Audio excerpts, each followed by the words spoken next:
Stark, Main & Co are a UK award-winning firm of chartered tax advisors and accountants committed to offering high-quality tax and business advisory services.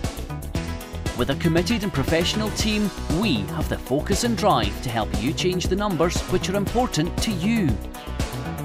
We are proud of the difference we can make together. This is Stuart Cameron with a look at yesterday's rugby from the Borders. And we start with the British and Irish Cup. Gala's hopes of making it to the knockout stages of the competition were dashed by Llanelli at Netherdale. The Maroons going down 33-20. But to be more accurate, it was their own uncharacteristic mistakes which gifted the Welsh side 3 of their 4 tries.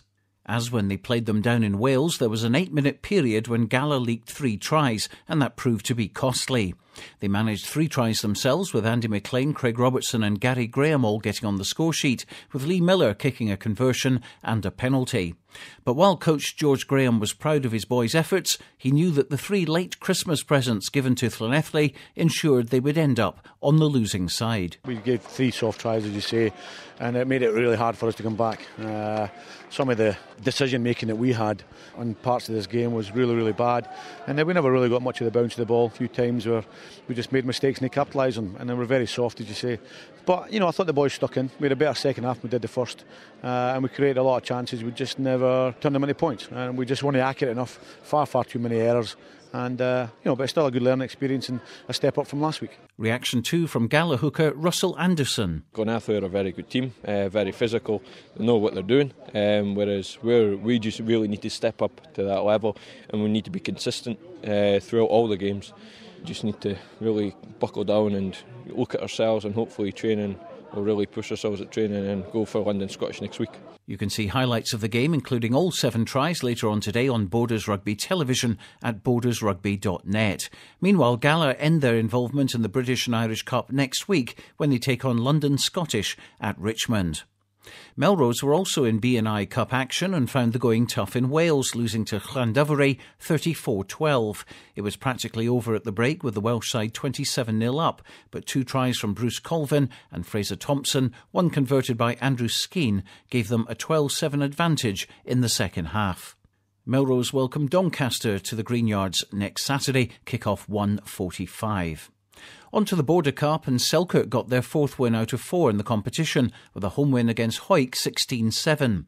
Josh Welsh and Angus Duckett were their try scorers, with Scott Hendry kicking 2 penalties, while for Hawick, Lee Armstrong converted their only try by Greg Cottrell.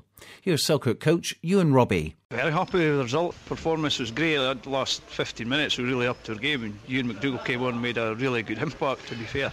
First half, I was thinking, we've got to rue the chance. We made a lot of chances and we never took them. But the play was good, and we eventually broke them down to, in the second half they didn't really look like scoring until we were down to 13 men. That victory means Selkirk need just 1 point at Peebles when they play that game at the Gites on February the 2nd. If they do that, they'll qualify for the Scottish Cup quarter-final.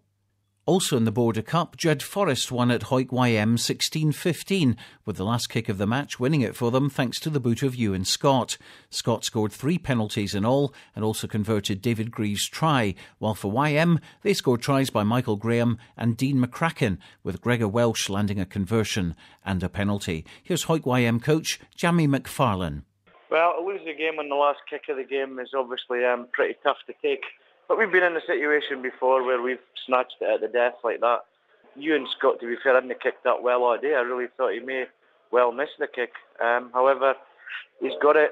We've lost probably slightly undeservingly. But at the end of the day, 2 fairly ordinary teams produced a fairly ordinary game, and there was never going to be very much in it. So we're disappointed, but we have to pick ourselves up and move on to Kelso next week, which will be another big challenge for my threadbare squad. In the other cup match, Kelso beat Peebles 24-17 and in doing so ended Peebles' 8-match unbeaten run. Peebles won the try count 3-2 though, with Warren Kearney getting a brace and Martin Cruikshank getting the other. Kelso scored a penalty try and 1 from Stuart Lowry, with Martin Hasty kicking 4 penalties and a conversion. Into the East League and in Division 1, Duns beat Berwick in the derby 17-6 in a game which was switched to Berwickshire High School. Langham played their first match since November and went down 52-0 at Portobello.